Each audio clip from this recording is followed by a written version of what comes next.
안녕하십니까. 항상 CJTN-TV 방송과 CPJ-TV를 애청해 주시는 애청자 여러분, 오늘도 요엘서 1장 강의 18번째 시간으로서 여호와의 날, 교회와 성도들에게 임할 대환란에 대해 말씀을 삼고하고자 합니다. 애청자 여러분, 진심으로 구독해 주시고 애청해 주셔서 감사드립니다. 오늘도 구독을 꾹 눌러주시고 좋아요도 꼭 눌러주시길 바라겠습니다. 지난 3개월간 중국에서 발행된 우한 폐렴 코로나19로 인해 엄청난 고통과 시련, 재난으로 우리 국민들이 시달려야만 했습니다. 대기업과 소상공인 경제적으로도 엄청난 손실을 보았으며 앞으로가 더 큰 문제가 있을 것으로 봅니다. 게다가 하루 벌어 생계를 이어가는 일용직자들, 알바생 등 얼마나 많은 형제와 자매들이 고통을 당해왔는가. 두 번 다시 생각하기도 싫은 재난이라고 봅니다. 또한 한국교회가 겪는 아픔은 말로 다 표현할 길이 없습니다. 정부와 국무총리 단체장들은 교회 경찰과 합동으로 예배를 방해하고 정부의 긴급 행정력을 발동하여 이를 어기는 교회의 예배 금지령을 선포하고 또는 성도들에게는 300만 원의 벌금형을 선포하는 등 협박을 가해왔기도 했습니다. 헌법 제37조에 의하면 기독교의 예배에 대해 법으로 보장되어 있습니다. 분명코 정부와 지자체는 공권력을 동원하여 예배를 금지한 것은 엄연한 종교 탄압과 신성모독을 감행한 것이 아닐 수 없습니다. 앞으로 주님의 재림이 가까워질수록 짐승정부가 등장하게 되고 교회의 핍박은 극에 달할 것이며 예배를 금지하고 짐승에게 경배하는 날이 오고야 말 것입니다. 그렇게 또 성경은 말씀하고 있기 때문에 요한계시록 13장 15절로 18절에 가서 보면 짐승의 우상에게 경배하지 아니하는 자는 몇이든지 다 죽이게 하더라.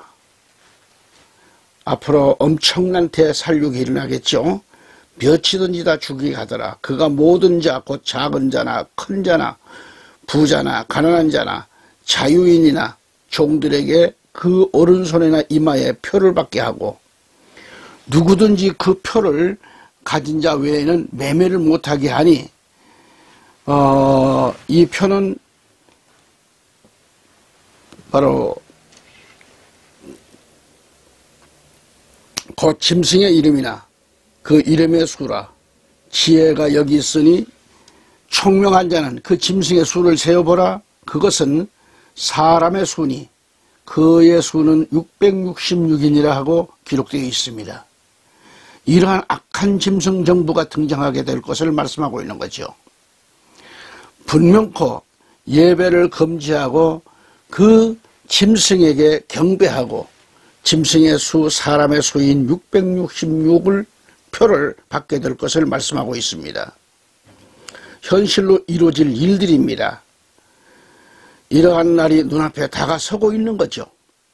이런 때가 이르기 전에 우리 한국교회의 지도자들이, 각 교회의 목회자들이 정신을 차리고 영적으로 깨어나서 마지막 때 짐승들의 밥이 되지 않도록 한 영혼이 천하보다 귀하다는 그 성도들을 지켜야 할 것입니다.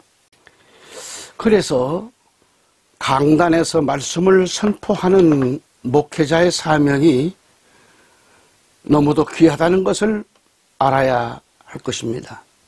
하나님께서 각자에게 맡겨주시는 달란트, 아주 이 귀한 달란트를, 사역을 경히 여기고 설교를 한낱 코미디언 역할로 성도들의 배꼽 잡는 일에 만족을 갖는다면 하나님 앞에 설 때에 뭐라고 할 것인가? 온 강단을 휘저으면서 성도들의 배꼽 잡는 일에 그 아까운 시간을 허송했다면 본인은 물론 그 밑에 있는 성도들까지 주님 재림시 하시기 전 적그리스도에게 내어줄 판인데 하나님이 두렵지 않는가? 하나님이 두렵지 않는가?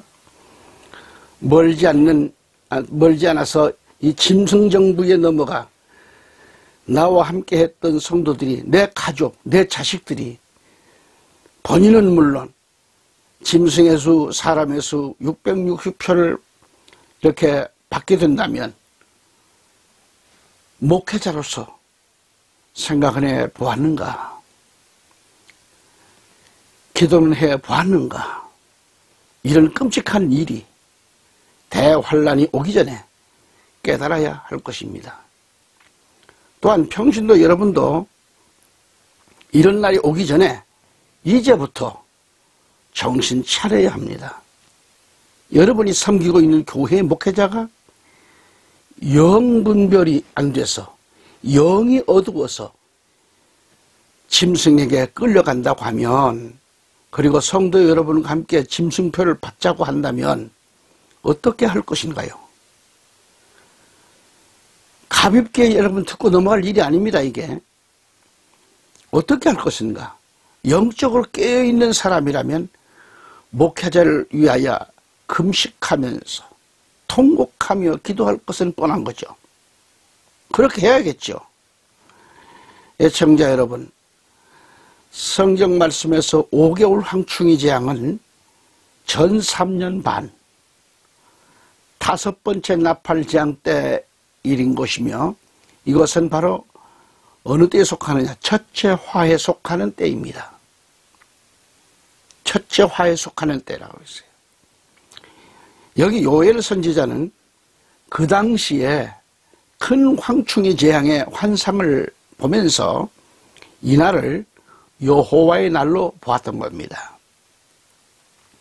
요엘이 본 환상이 오늘 현대에 와서 어느 때에 그 큰 황충이 재앙이 일어나겠는가?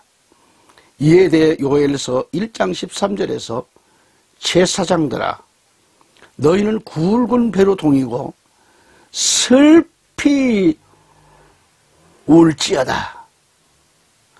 단에 수종되는 자들아, 너희는 와서 굵은 배를 입고 밤이 맞도록 울지어다.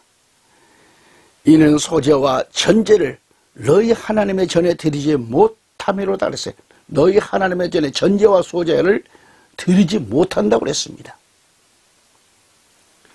요한계시록은 후 3년 반 때 적그리스도 음녀 바벨 제단에서 예배 보는 자들은 많지만은 그때에 가서 진실로 하나님의 전에서 예배 드리는 백성들은 한 사람도 찾아볼 수가 없는 때가 됩니다.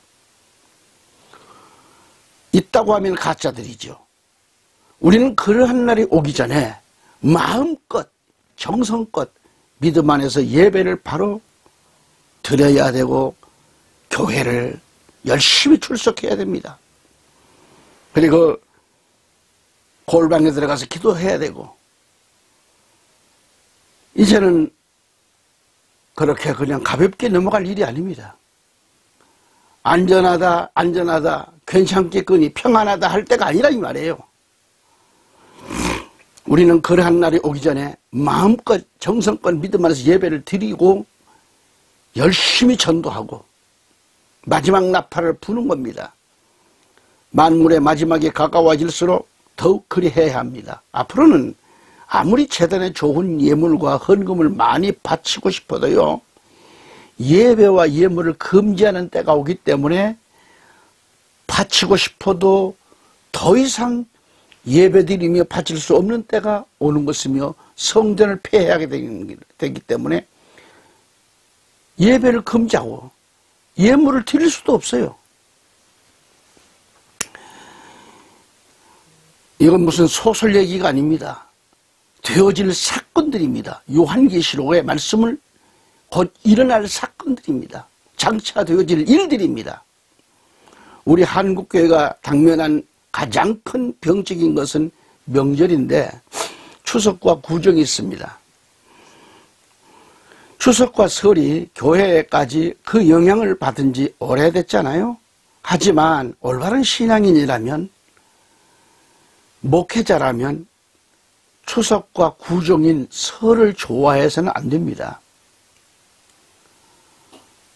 이 말씀은 꼭 성도들의 기준에 의해서 말씀을 드리는 거기 때문에 오해 없기를 바랍니다. 예수님을 영접하고 구원받은 성도라면 하나님께 경배드리고 사람들에겐 빛이 되어야 하는 것이죠. 빛이 되어야 됩니다. 이게 올바른 거죠. 정말 명절이라고 하는 것은 영적으로 손해가 아닐 수 없습니다. 엄청 손해입니다. 영적으로. 나지 못해서 가고 정말 만나서 전도한다고 하지만 그렇게 쉬운 게 아니란 말이에요. 그리고 처처에 조상숭배로 인해서 하나님께는 죄를 짓는 행위인 것을 알아야 됩니다. 알아야 돼요. 오직 하나님만이 받으셔야 할 경배와 예배를 귀신에게 돌리고 있으니 우리로서는 하나님께 부끄러운 일이 아닐 수 없습니다. 그래서 마음만 아픈 거죠. 오해 없기를 바랍니다. 하나님 받으셔야 할 경배와 예배는 귀신에게 돌린다는 말은 당신의 아버지가, 당신의 부모가 귀신이라는 것이 아니라 모든 것이 귀신에게 빠져 있는 겁니다. 귀신 명절에. 요엘서 1장 9절로 12절을 보시면서 특히 에레미야 애가 2장의 말씀을 연결해 봅니다. 어린 자녀와 젖 먹는 아이들이 엄마의 품에서, 어미의 품에서 숨을 헐떡거립니다. 헐떡거리면서 이제 곧 죽기 전입니다. 죽어가면서 엄마, 곡식과 포도주가 어디 있느냐가, 아니 볶음곡식과 포도주가 없느냐고 물어봅니다. 이거 영적으로 잘 들으셔야 됩니다.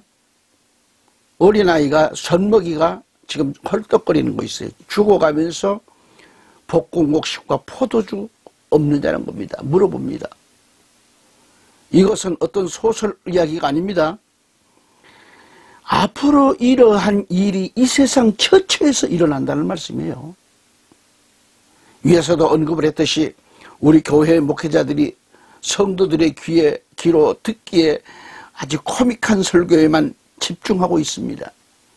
그리고 자신의 메시지를 통해 자신의 인기 상승에만 심혈을 기울이고 있지 않는가. 아니, 그러한 목회자, 그러한 부흥사들이 많습니다. 그래서 설교 시간만 되면 한국교회 목회자들 대부분이 주님이 오시는 것에는 관심이 없고 우선 먹기는 꽃감이 달듯이 메시지의 핵심이 축복 외에는 없잖아요. 오로지 축복을 외치되 천배, 만배, 억만배를 외치고 있습니다. 이런 거짓말이 어디 있습니까? 성도들은 그 메시지에 취해가지고 아멘의 폭죽이 막 연실 터져 나옵니다. 아멘의 폭죽이 터져요. 이는 한국교회의 목회자들과 성도들이 하나님 앞에 두 무릎을 꿇고 기도드리면서 깊이 생각해 볼 일입니다. 오늘 이 얘기를 잘 들으셔야 됩니다. 이단들은 물론 사기꾼 목회자들, 사기꾼 부흥사들을 따라가면 주님 앞에서 뭐라고 대답할 수 있을까요? 진실한 크리스찬이라면 이제 정신을 차리고 하나님께 인정받는 목회자를 만나야 합니다.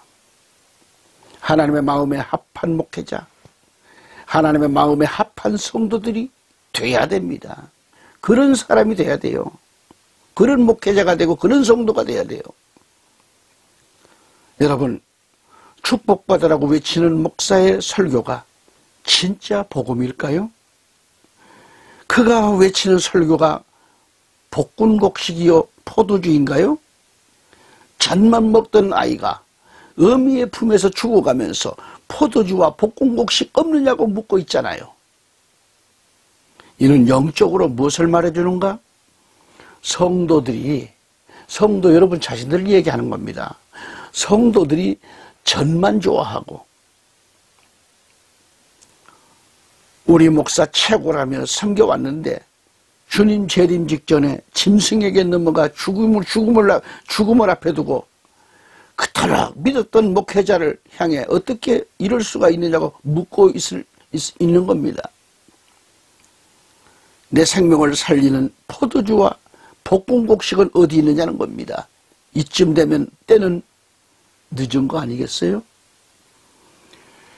다시 에레미야 2장 13절에 보면 처녀 예루살렘이여 내가 무엇으로 네게 증거하며 무엇으로 네게 비교할꼬 처녀 시온이여 내가 무엇으로 네게 비교하여 너를 위로할꼬 너의 파괴됨이 바다같이 크니 누가 너를 고칠 소냐?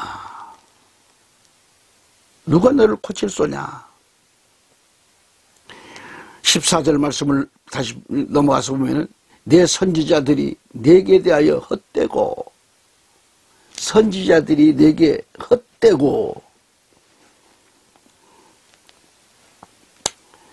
어리석은 묵시를 보았으므로 내 죄악을 드러내서 내 사로잡힌 것을 돌이키지 못하였도다. 저희가 거짓 경고와 미혹해 할 것만 보았도다라고 했습니다. 무슨 얘기인가요? 이 말씀에서 사로잡힐 것에 대해서 얼마든지 돌이킬 수 있는데도 불구하고 결코 선지자들이 헛되고 어리석은 묵시를 보았다는 겁니다. 헛되고 어리석은 묵시를 보았습니다. 환란이 없다고 가르친 거죠. 그래서 그들은 염려할 것이 없으니 걱정하지 말라고 가르칩니다. 환란도 없으며 곤고도 없으니 안일하게 태평무사하게 살 수밖에 없었던 백성들이었습니다. 다시 말해서 오늘날로 말하면 환란은 무슨 환란이냐고 그러한 쓸데없는 말은 하지도 말고 예수나 잘 믿다가 가면 된다는 그런 태도가 아닌가요? 환란이 절대 없다는 겁니다. 이는 허탄한 묵시를 본 겁니다. 그래서 결국 일이 터지고 그 엄청난 심판의 날이 닥치고야 마는데 이 모양이 이 꼴이 되었다는 그런 말씀입니다. 다시 14절을 다시 읽어보면 내 선지자들이 네게 대하여 헛되고 어리석은 묵시를 보았으므로 내 죄악을 드러내어서 내 사로잡힌 것을 돌이키지 못하였도다. 저희가 거짓 경고와 미혹해 할 것만 보았도다 라고 그랬습니다. 여기서 헛되고 어리석은 묵시를 보았으므로 내 죄악을 드러내어서 내 사로잡힌 것을 돌이키지 못하는도다라고 했잖아요. 이거는 무엇을 말하는가? 나의 죄악을, 여러분의 죄악을 미리 돌이켜 주었어야 할 것인데도 불구하고 나 몰라라 하고 방치해 두었던 것입니다. 성도들을 말씀으로 바로 가르치지 못하고 방치해 두는 겁니다. 회개를 시켰어야 함에도 불구하고 그저 관심이 없었던 겁니다. 그저 그들이 교회에 나와서 11조나 감산금이나 각종 예물만 잘 내주면 만족하면 그걸로 된다는 식입니다. 만족합니까? 성도들이 올바른 신앙생활을 하든지 말든지 그 헌금만 잘하면 된다? 그래서 어떻게 하면 1년 내산에 물질이 넘쳐날까 하는 데만 관심이 있는 겁니다. 완전 상업주의입니다. 그러나 그렇게 귀중하고 하나님이 원하시는 양들의 영혼을 위해서는 관심이 적습니다. 그렇기 때문에 교회가 포도주와 볶음곡식을 먹이지 못하고 젖만 먹이고 있는 겁니다. 젖을 먹여야 기분이 좋고 막 웃고 떠들고 해서 설교를 해주고 나면 기분 좋다고 우주머니 아랫주머니에서 펑펑 내놓을 수도 있는 것 아니겠어요? 분명히 말하지만 교회가 포도주와 볶음식을 성도들에게 먹이지 아니하면 먹이기만 하면 이 양들의 영안이 열리게 됩니다. 열리게 되고 눈을 떠야 되지만은 그러나 그렇게 못했다는 말 아닌가요? 누가? 교회 목회자들이. 어떻게 하면 성도들의 등대기를 긁어서 기분만 내주면 감동된다고 돈 내놓고 그런 것만 노린 거 아니에요? 분명히 말하지만 교회가 포도주와 볶음국식을 성도들에게 먹이기만 하면 될 텐데 말이죠. 그렇게 못하고 있잖아요. 교인들이 포도주와 젖을 싫어하니까 젖만 먹였다는 그런 변명 아니겠어요? 젖만 먹여주면 교인들이 너무도 좋아하고 그쵸? 목사의 인기가 올라가기 때문에 교회가 젖을 먹이지 않고 포도주와 볶음국식을 먹였다면 성도들의 영안이 열리고 진리의 맥을 바로 알게 될 것이지만 그리고 성도들이 영안이 열리면 강단에서 진리를 전하는 목사의 그 설교가 거짓되이 전하지를 못하게 될 겁니다. 발각되어 거짓되이 전해다간. 왜? 성도들이 말씀 중심에 서 있으면. 성도들이 영안이 열리면요, 성경대로 눈을 바로 뜨면 강단에서 목회자는 더 이상 젖을 먹일 수가 없습니다. 거짓 진리에 섞어서 먹이지 못하는 겁니다. 근데 오늘 하나님의 말씀 이 진리에다가 얼마나 많은 것을 세상 물을 타서 먹이고 있습니까? 응? 하나님의 진리의 말씀을 세상의 비성경적인 말씀을 갖다가 얼마나 많이 섞어서 먹입니까? 그러니까 그 섞여 먹인 진리를 사람들은 거기에 취해가지고 비진리에 취해가지고 변질된 말씀에 취해가지고 곁길로 가는 것 아니겠어요?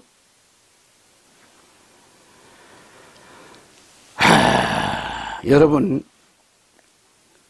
교회들은 포도주와 볶음국식을 먹이지 않는 것은 성도들이 포도주와 볶음국식을 먹고 나면 자신들의 거짓된 것들이 탈로 날까봐 젖만 먹이고 있는 거라 이 말이죠. 그러므로 여러분은 이 사실을 알았다면 포도주와 볶음국식을 찾아야 하고 그것을 먹어야 하고 그래요. 앞으로 당연히 그렇게 해야만 합니다. 우리 성도들이 살 길 여기밖에 없습니다. 누구를 따라오라는 것도 아닙니다. 말씀에 깨어 있어야 되는 겁니다. 이제 조금 더 있으면 오늘 이 말씀의 의미를 실감할 때가 올 것입니다. 지금 오고 있어요. 그러므로 이제부터는 여러분 모두는 하나님의 말씀으로 철저하게 무장되지 않으면 안 될 겁니다.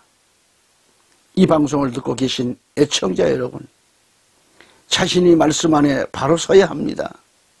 세상 끝날에 가서 그와 같은 일들이 일어날 것인데 그러므로 이 점을 우리는 알고 이 말씀을 경고로 받아야 합니다.